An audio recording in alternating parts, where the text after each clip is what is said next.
Welcome back, everybody, to Photography Tips and Tricks, the show for all you photographers out there for inspiration, gear tips, and anything that's going to make you get out there and make better pictures.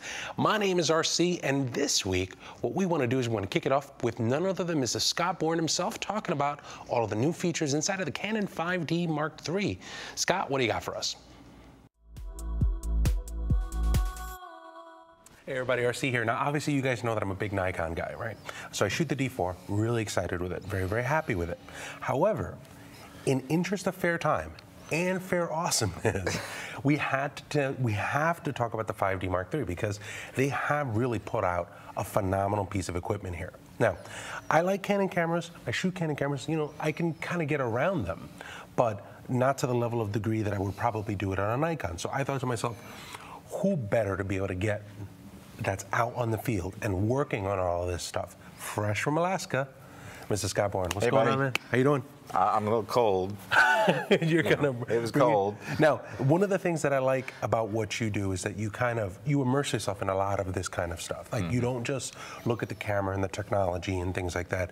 You grab it and you go, okay, yeah, well, it's well and nice, but let me go see what I can really do with it. Yeah. And you did that with the 5D Mark III. Yeah, I took a 5D Mark III to Alaska recently to photograph eagles. Now, in the past, the 5D Mark II, we wouldn't have even considered that. Its frame rate is too slow. It wasn't the right camera. We used the 1D Mark IV, which is the current pro body for sports and wildlife. Okay. Soon to be replaced by the 1DX. Okay.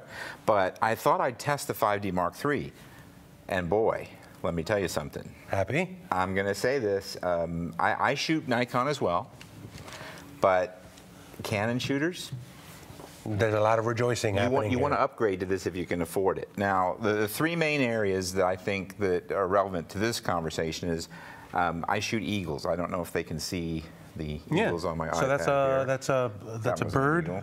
Yeah, that's a bird. That's a bald eagle. That is a bald eagle, correct. I'm not very good You are smart.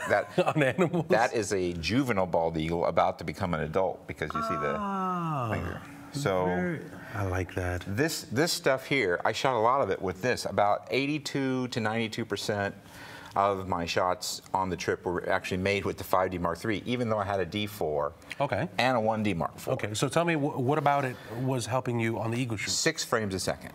Perfect. Okay, so good high frame rate. Now, there's a time when we thought 6 frames a second was like, oh my God, we'll never use 6 frames a second. Now, of course, we can get up to 11 on the D4, so that's still preferable. But if you want a camera that'll work in between, like a wedding camera and a sports camera, 6 frames a second, dude. I mean, it was good enough. I mean, I got great shots.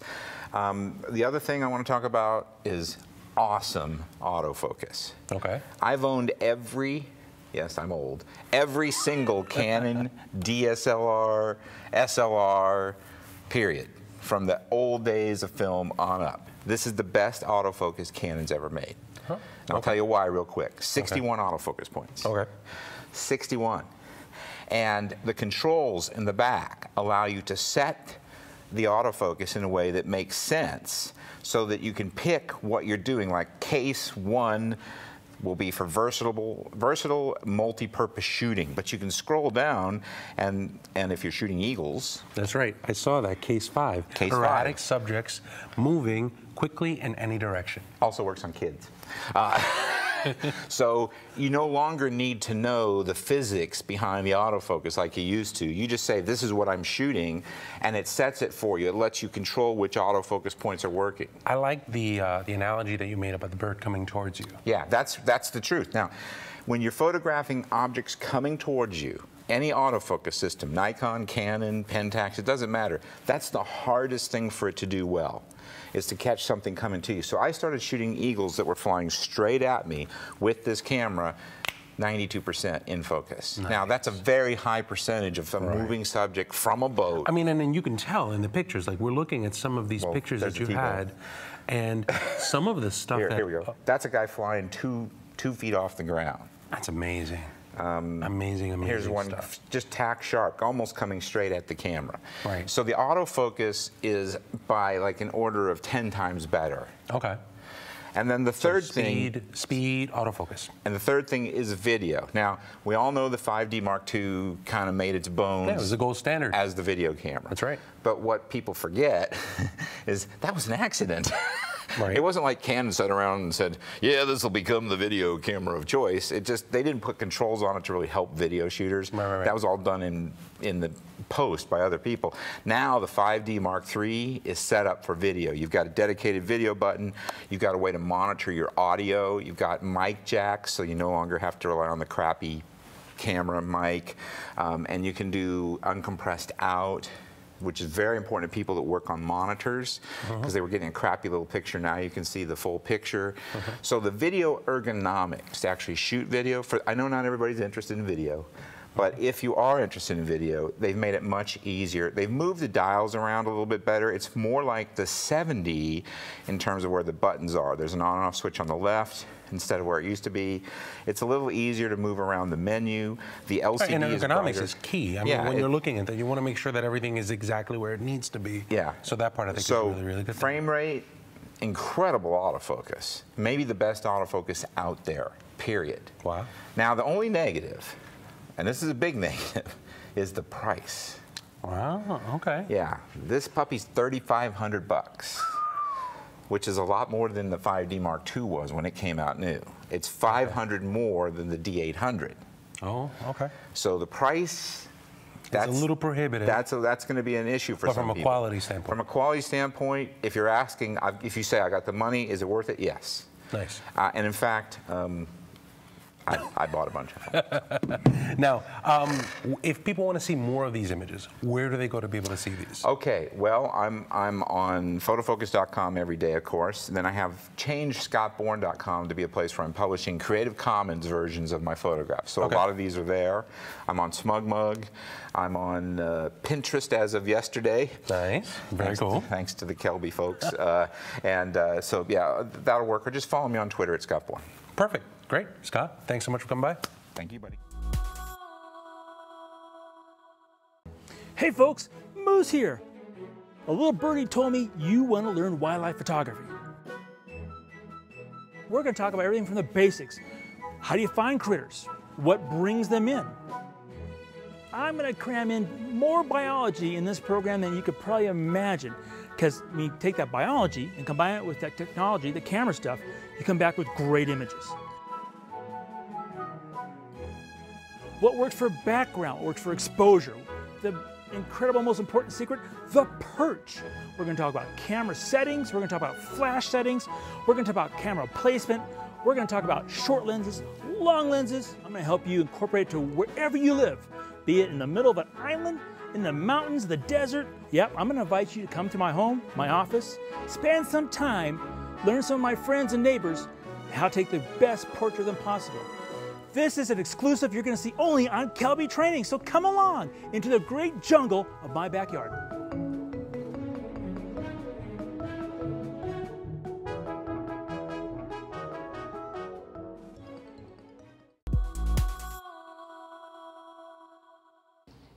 Welcome back to Photography Tips and Tricks. RC here, and I want to answer a quick piece of viewer mail. That mail comes from Terry Jednazowski. He wrote on my Google Plus page, he wanted an explanation of the AF area mode selector on a Nikon. Well, that's this area that sits right here, if I'm correct here. There's 3 different spots. There's a top, middle, and bottom spot. The top spot says that when you set this, it's going to use all of the focus points around the sensor. Very good to use when you have something that's kind of moving all over the place. Now, the middle one says it's going to illuminate something, a dot inside of your viewfinder. Obviously, you can move that dot by this thumb pad around here, but that's the starting point. And then from there, it'll go ahead and it'll adjust some focus based on whatever preset area you have set in your menu. The last option, all the way at the very bottom, says that that is the only dot that you're going to be using. So if you want great control over where you're focusing, use the bottom. If the subject starts tracking entirely, like moving a lot, you want to use the top section. If you want to focus but have a little bit of play and have the camera drive a little bit more, you can set it in the middle. That'll dictate the one spot, and then the camera takes over. Now, let's go ahead and take a look at a quick tip and tutorial from Mr. Joel Grimes.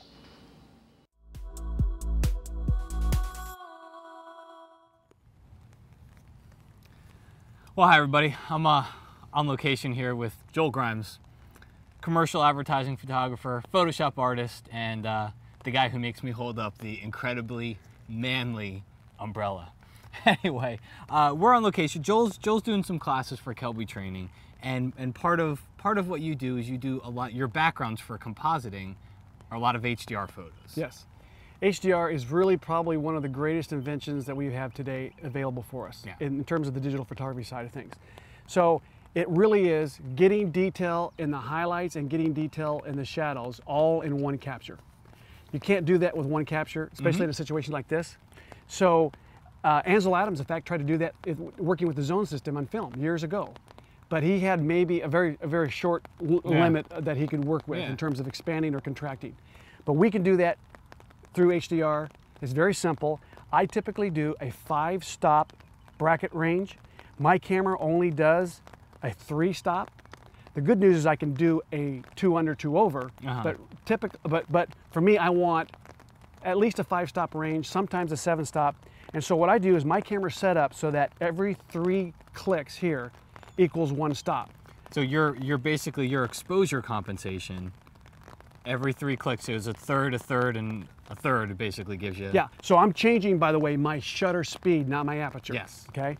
So what I do here is I know that, let's just say, for example, I take and to do an average meter reading right here. Okay. So I'm at 80th at looks like 1/5 of a second. Okay. So what I'm going to do is I'm going to spin it down to 2 stops under. Okay. Let me make sure here. 2 stops under. Okay. Okay. So I don't start in the middle. I start on the underside. So I do a fire. I fire it off with my release, and I go 1, 2, 3 clicks. 1 stop. 1, 2, 3 clicks. That's 2 stops. Now we're in the normal position. So 1, 2, 3 clicks. That's now 1 over. 1, 2, 3, 2 over. So it's that simple. So here's the thing. I do this so often that I don't even look at my camera when I do it. I set it up, bump, bump, bump, bump, bump. I just run it through. So if I do a 7-stop, I just know that I have to go, say, at least a stop on the other side of where my scale ends right there, but I know I can click 3 stops over or the other way, and it gives me my 7-stop range. And you know, what I think is cool about it is that, because you teach a lot of HDR, and I've taught HDR before, and the question everybody asks is, how many stops do I shoot? You know, 2 under, 3 under, what? And the answer is we can give a general idea, but what I just saw you do before when I was watching you shoot around here is that you were shooting your 2 stops under, your 3 stops under, but you looked at one of them, you said, that's not dark enough. Right. And so that's where I think that tip comes in really handy, because you have to look. You can't give a formula. Yeah. You could say this is a general guideline, but you got to look at the photo. Did I capture all the detail in the shadows or highlights? The most important thing is to cover your butt. And I've learned that I'm not shooting necessarily vertical here. I sometimes will do a horizontal vertical. I'm a panoramic guy for the most part, but there's times when I go, you know what, I'm going to shoot a vertical here. So I'll do the whole sequence vertical, sequence horizontal. I also stitch. So in some situations, I will do a 3 angle stitching. I have to have, of course, my bracket on here that gives me my nodal point, but the goal is to cover your butt, make sure because you can't come back. Well, you can, but it's not going to be the same situation. Sometimes you can't. Yeah. In this situation, you know, these lights have been turned on for us, so it's not going to happen again. Cool. Well, you heard it from the master, the guy who makes me hold up Paisley umbrellas, Joel Grimes. Thanks, man. Thanks for coming on.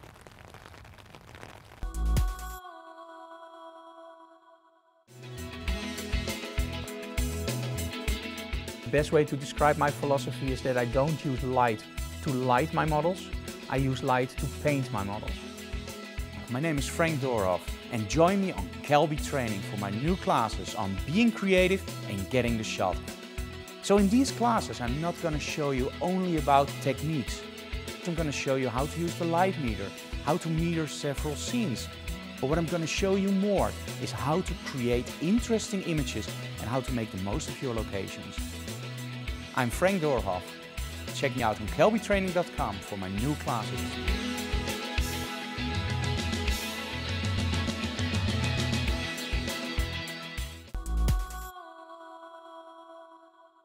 Hey everybody, welcome back to Photography Tips and Tricks. My name is RC. Now, if you enjoyed that, you're going to love the website that we're going to talk about today. It's Mr. Joe McNally himself.